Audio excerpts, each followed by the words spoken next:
Media Malaysia pantau nama pemain keturunan yang dikaitkan dengan timnas Indonesia, antisipasi pemain Serie A.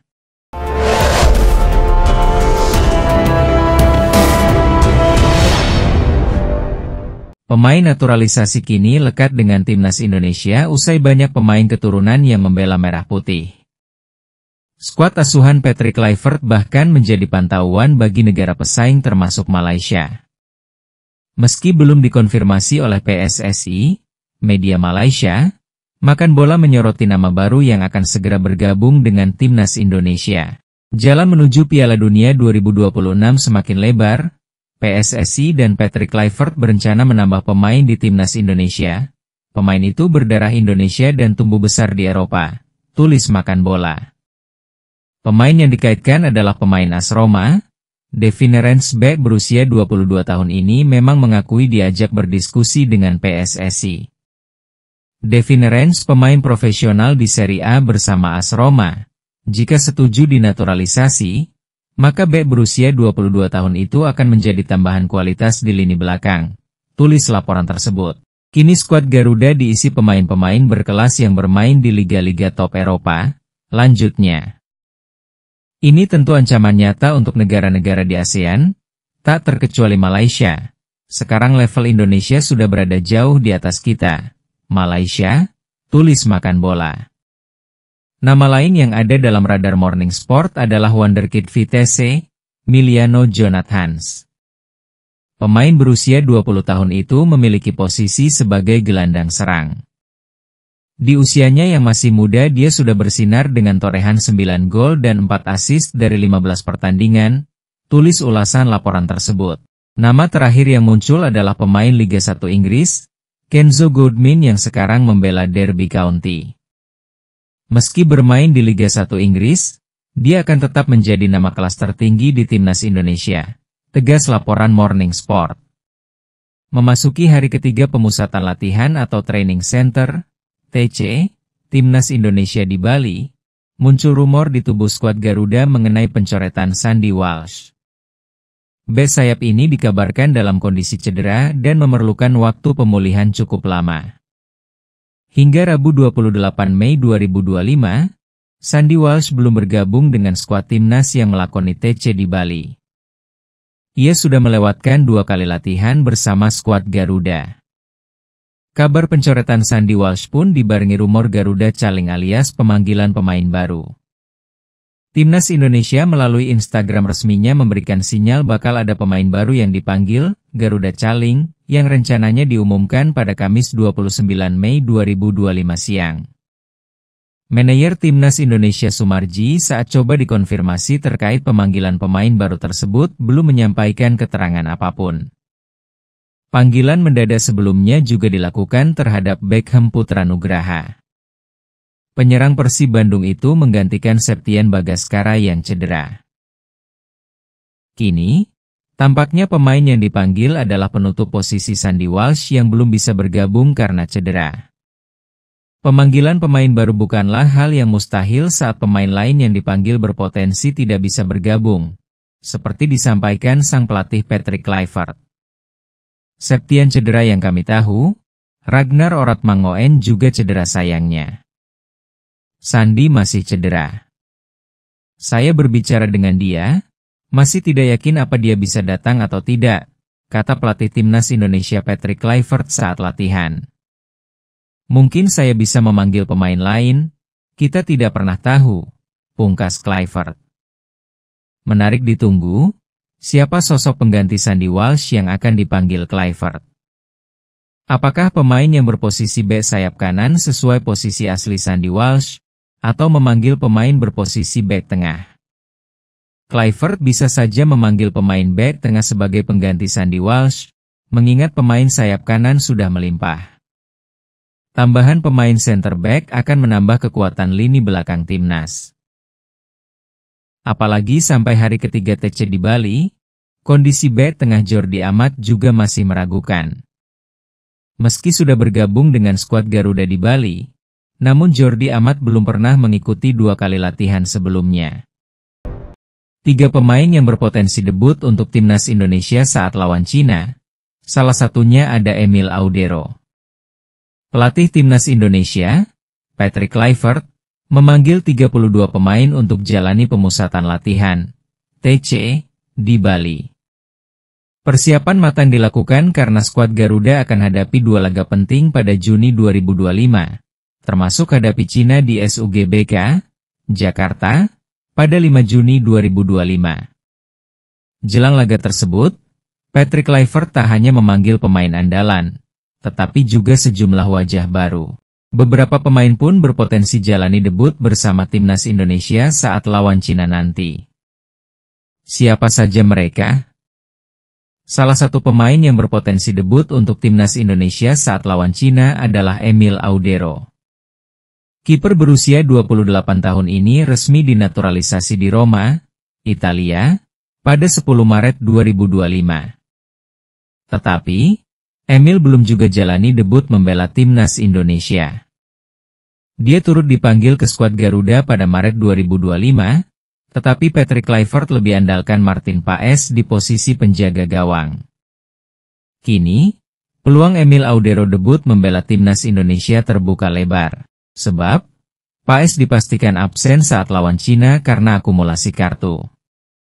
Kemudian, ada Reza Arya. Kiper PSM Makassar ini juga berpotensi debut saat Timnas Indonesia melawan Cina. Dia turut dipanggil Patrick Kluivert untuk berlaga pada Juni 2025. Reza Arya sejatinya beberapa kali dipanggil untuk membela skuad Garuda, termasuk pada laga persahabatan melawan Palestina, Argentina, hingga Turkmenistan. Namun, dia hanya mengisi bangku cadangan. Terakhir, ada Beckham Putra. Bintang Persib Bandung ini dadakan dipanggil ke Timnas Indonesia. Dia awalnya tak masuk daftar 32 pemain yang dipanggil Kluivert, tetapi Beckham kemudian bergabung ke skuad gantikan Septian Bagaskara yang cedera. Ini merupakan panggilan pertama Beckham ke Timnas Indonesia level senior. Sebelumnya, dia kerap membela skuad Garuda di kelompok umur, seperti U23, U22, dan U19. Beckham pun berpeluang debut membela Timnas Indonesia karena tampil ciamik musim ini. Tercatat, dia mengemas 7 gol dan 3 assist dari 34 penampilannya bersama Persib Bandung di semua kompetisi 2024 hingga 2025. Terlebih, Beckham juga sukses mengantarkan Pangeran Biru julukan Persib Bandung juara Liga 1 musim ini. Pencapaian ini membawa Persib back-to-back juara Liga 1. Patrick Kluivert menunjukkan kepercayaan diri tinggi jelang 2 laga penting Timnas Indonesia menghadapi Cina dan Jepang. Skuad Garuda akan terlebih dahulu menjamu Cina di Stadion Utama Gelora Bung Karno, sebelum melakoni laga berat melawan Jepang di kandangnya. Menurut Kluivert, 2 pertandingan ini merupakan ujian besar, tapi juga peluang emas untuk menunjukkan perkembangan tim. Ia memastikan bahwa persiapan dilakukan secara maksimal agar para pemain bisa tampil optimal dan meraih poin penting. Melawan Cina, Kluivert optimistis anak asuhnya bisa meraih kemenangan. Ia menyatakan rasa hormat terhadap lawan, namun percaya bahwa Timnas Indonesia punya kapasitas untuk tampil dominan. Keyakinan ini tak lepas dari performa positif para pemain di klub masing-masing dan semangat tinggi menghadapi pertandingan kandang. Kluivert juga ingin mempersembahkan hasil positif bagi para pendukung yang akan memadati stadion. Namun, Kluivert juga tak menutupi tantangan besar yang menanti saat melawan Jepang. Tim Samurai Biru saat ini memimpin grup C tanpa kekalahan dan sudah memastikan diri lolos ke Piala Dunia 2026. Ia menyebut pertandingan tersebut sebagai ujian nyata bagi timnya. Meski demikian, pelatih asal Belanda itu memastikan bahwa Indonesia tak akan gentar. Ia ingin pemainnya bermain lepas dan berani menghadapi tekanan besar dari tim sekelas Jepang. Laga kontra Cina dianggap sebagai momen krusial untuk membangun kepercayaan diri sebelum bertemu Jepang. Jika menang di Jakarta, motivasi tim akan meningkat signifikan. Kluivert menyebut peluang menang atas Cina sebagai hal yang realistis, asalkan para pemain tampil disiplin dan fokus. Setelah itu, barulah fokus dialihkan sepenuhnya untuk menghadapi Jepang dengan persiapan yang lebih matang. Kemenangan atas Cina akan menjadi batu loncatan penting menuju laga tandang yang jauh lebih berat di tanah Jepang. Piala AFF resmi berganti nama menjadi ASEAN Hyundai Cup setelah menjalin kemitraan besar dengan perusahaan Hyundai. Pengumuman kerjasama ini dilakukan secara resmi pada 26 Mei 2025 di pabrik Hyundai Manufacturing Indonesia Kabupaten Bekasi. Hyundai kini menjadi mitra utama dalam turnamen ini, menandai babak baru dalam perjalanan sepak bola regional yang penuh gairah. Ini adalah kolaborasi pertama Hyundai dengan dunia sepak bola ASEAN, dan dianggap sebagai langkah strategis untuk memperkuat kehadirannya di kawasan Asia Tenggara. Kemitraan ini difasilitasi oleh Sport FIFA yang melihat potensi besar dalam menggabungkan kekuatan antara sepak bola dan inovasi mobilitas. Presiden Hyundai Motor Asia Pasifik, Sunny Kim, menyatakan bahwa kolaborasi ini sejalan dengan visi global mereka, yaitu Progress for Humanity. Menurutnya, sepak bola adalah lebih dari sekadar olahraga, ia adalah kekuatan yang menyatukan komunitas dan membuka peluang bagi pendidikan, inklusi, dan pertumbuhan berkelanjutan. Hyundai ingin menjadikan ASEAN sebagai panggung untuk menghadirkan semangat dan inovasi kepada masyarakat luas. Presiden AFF Hyef Samet memberikan sambutan hangat atas kehadiran Hyundai sebagai sponsor utama. Ia menyebut bahwa kemitraan ini memiliki kesamaan visi dan misi dalam mengembangkan sepak bola di Asia Tenggara. ASEAN Hyundai Cup kini diharapkan menjadi platform yang tak hanya kompetitif, tetapi juga menginspirasi generasi muda dan memperkuat komunitas sepak bola regional. Dengan warisan keunggulan Hyundai dan semangat tak tergoyahkan AFF, turnamen ini diyakini akan memasuki era baru yang lebih besar, lebih inklusif, dan lebih mendunia. Legenda sepak bola Indonesia Bambang Pamungkas turut menyambut baik kemitraan ini. BP menilai langkah AFF menggandeng Hyundai sebagai momen besar dalam sejarah sepak bola Asia Tenggara. Timnas Indonesia akan menjamu Cina pada laga ke-9 putaran ketiga Grup C kualifikasi Piala Dunia 2026 zona Asia awal Juni 2025.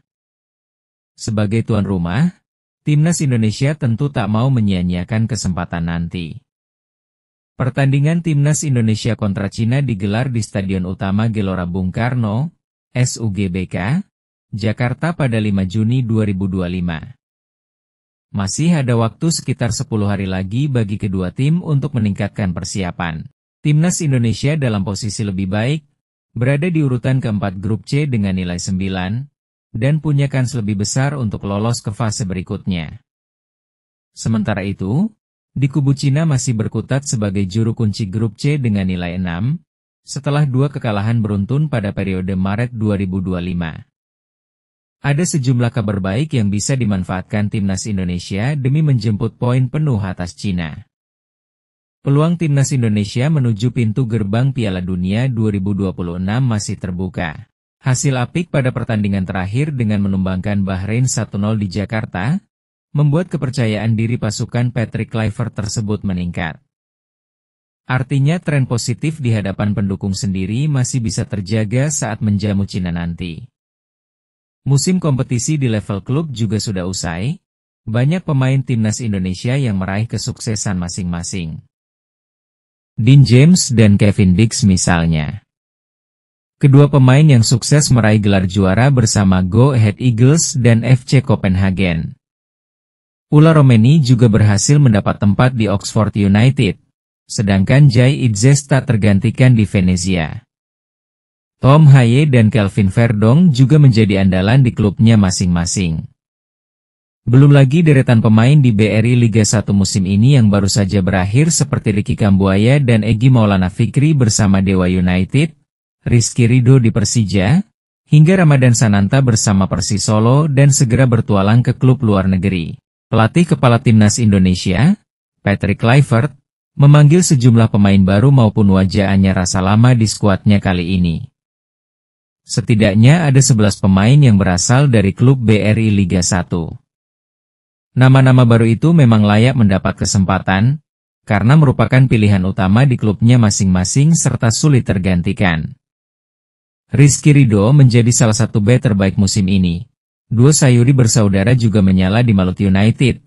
Egy Maulana Fikri menemukan performa terbaiknya, Begitu juga Stefano Lillipali yang seperti terlahir kembali bersama Borneo FC akhir-akhir ini.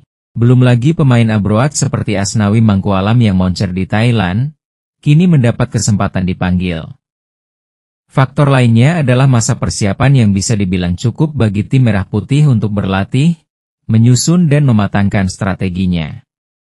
Berkaca dari FIFA Matchday periode Maret lalu, Timnas Indonesia hanya punya waktu berlatih 2 hari sebelum kekalahan telak di Australia. Kali ini berbeda, Timnas Indonesia memulai pemusatan latihan sejak 26 Mei 2025, dan pertandingan dimainkan pada 5 Juni 2025. Artinya ada waktu efektif 1 pekan bagi Ula Romeni dan kawan-kawan untuk berlatih keras selama TC di Bali, hingga mendekati sepak mula di Jakarta nanti.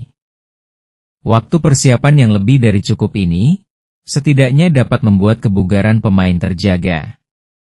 Mulai dari recovery setelah kedatangan dari Eropa, hingga untuk memaksimalkan sesi dan porsi latihan.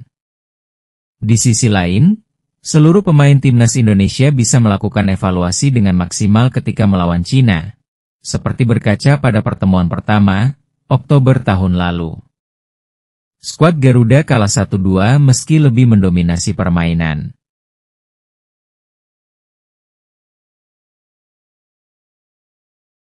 Negara tetangga ini memang sudah punya penyakit hati, sampai iri dengan keberhasilan Timnas Indonesia masuk Piala Dunia.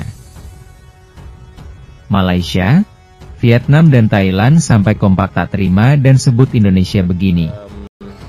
Pada ketika ni memang saya rasa Indonesia itu tengah meningkat lah. Dalam bola sepak ni, takkan ada masa kita akan terus untuk berkuasa. Kita harap kita akan comeback balik lawan Kyrgyzstan untuk naik balik. Entah apa yang sebenarnya mendasari sikap para negara tetangga Indonesia belakangan ini. Dalam beberapa waktu terakhir, mereka kompak menyudutkan, meremehkan, bahkan secara terang-terangan menjelekkan Timnas Indonesia yang baru saja mencetak sejarah. Resmi lolos ke Piala Dunia U15, U17 sampai Timnas Senior. Suatu pencapaian luar biasa yang menjadi kebanggaan nasional. Tetapi justru membuat panas dingin beberapa tetangga. Tak bisa dipungkiri bahwa saat ini Indonesia sedang menjadi sorotan dalam dunia sepak bola Asia Tenggara, bahkan Asia secara keseluruhan. Setelah Timnas Senior sukses mencetak sejarah lolos ke ronde ketiga kualifikasi Piala Dunia 2026. Kini giliran Timnas U15 dan U17 yang membuat heboh dengan keberhasilan mereka menembus Piala Dunia. Sebuah prestasi yang bukan hanya layak diapresiasi, tetapi juga dibanggakan oleh seluruh rakyat Indonesia. Namun, apa daya? Ketika satu bangsa bersorak, bangsa lain justru menunjukkan wajah cemburu. Mulai dari Malaysia, Vietnam, hingga Thailand, mereka seperti kompak tidak terima dan justru merendahkan prestasi Indonesia. Malaysia mengatakan Indonesia tak pantas masuk Piala Dunia. Pernyataan paling mengejutkan datang dari Datuk Hamidin Mohamad Amin, sosok penting dalam sepak bola Malaysia. Dalam sebuah wawancara, ia menyatakan bahwa Indonesia tidak layak tampil di Piala Dunia. Indonesia sungguh tidak punya kualitas untuk tampil di Piala Dunia. Negara kami lebih pantas, bahkan dengan pemain pelapis kami. Jika kami bertemu di satu ajang, Malaysia akan mempermalukan Indonesia. Mereka hanya besar mulut, ujar Hamidin tajam. Vietnam mengatakan Indonesia hanya beruntung. Sikap serupa datang dari ASEAN Utara itu. Perwakilan sepak bola Vietnam menilai bahwa lolosnya Indonesia ke Piala Dunia U17 bukan karena kualitas, melainkan faktor keberuntungan semata. Selama ini, Indonesia sering jadi bulan-bulanan tim kami. Keberhasilan mereka kali ini hanya karena faktor keberuntungan dan momen. Mereka tidak memiliki konsistensi seperti Vietnam, ucap seorang pejabat sepak bola Vietnam dalam wawancara lokal.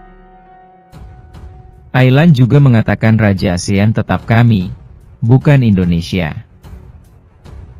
Thailand juga tak ketinggalan. Dalam sebuah pernyataan resmi, Federasi Sepak Bola Thailand menyatakan bahwa Indonesia tidak layak disebut sebagai wakil terbaik ASEAN. Seluruh dunia tahu, Raja ASEAN adalah kami. Jadi kalian harus paham, Indonesia tidak pantas masuk ke Piala Dunia. Kualitas mereka selalu kalah dibanding Thailand, ujar perwakilan Thailand. Padahal faktanya, Indonesia kini berada satu langkah di depan dalam sejarah sepak bola kelompok umur. Sesuatu yang belum tentu bisa disamai oleh Thailand dalam waktu dekat. Prestasi yang patut dibanggakan. Semua sindiran, hujatan, dan pernyataan merendahkan itu langsung terbantahkan oleh performa luar biasa Timnas Indonesia di ajang kualifikasi Piala Asia U17 2025 yang juga berperan sebagai jalur menuju Piala Dunia.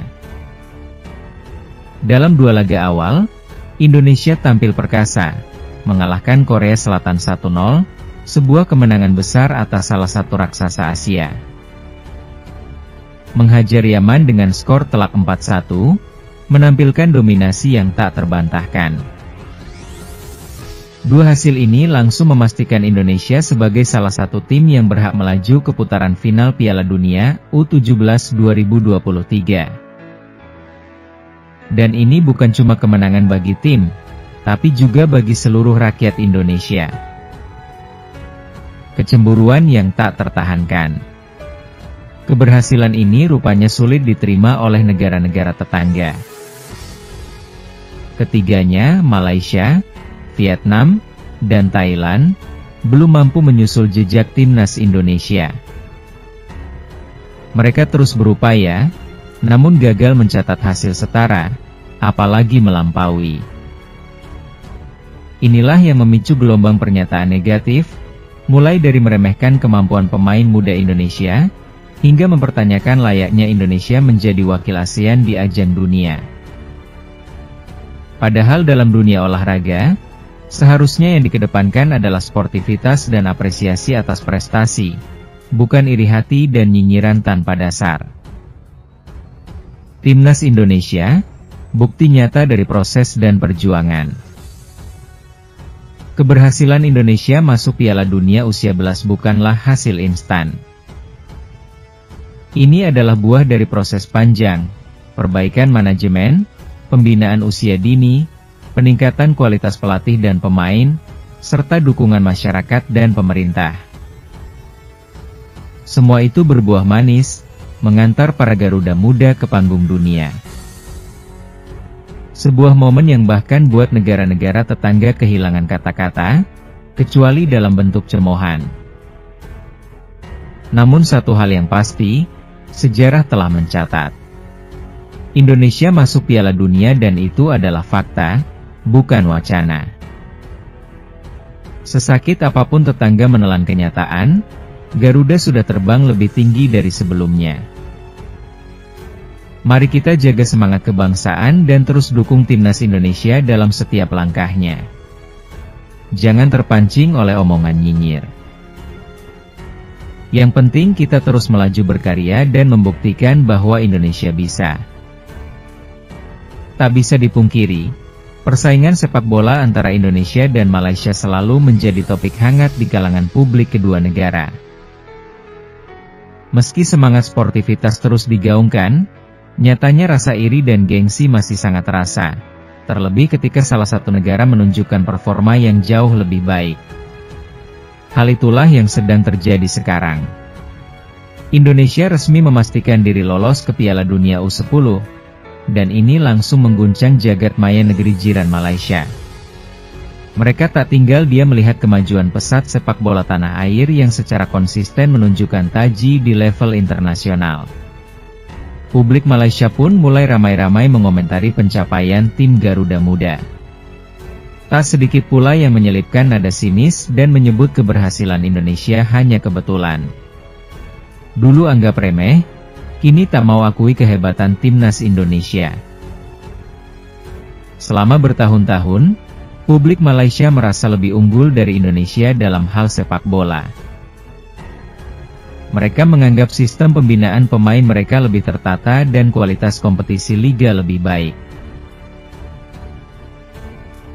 Tak sedikit dari netizen Malaysia yang menganggap timnas Indonesia sebagai tim biasa-biasa saja, yang hanya sesekali tampil bagus namun tidak konsisten. Komentar-komentar bernada meremehkan mulai membanjiri media sosial dan forum-forum daring. Indonesia cuma beruntung bisa menang lawan Korea Selatan, jangan terlalu bangga, tulis salah satu akun. Pengamat media sosial dan budaya netizen di Asia Tenggara menyebutkan bahwa komentar-komentar semacam ini merupakan tanda reverse psychology. Mereka merasa terancam dan iri tapi tidak ingin mengakuinya secara langsung.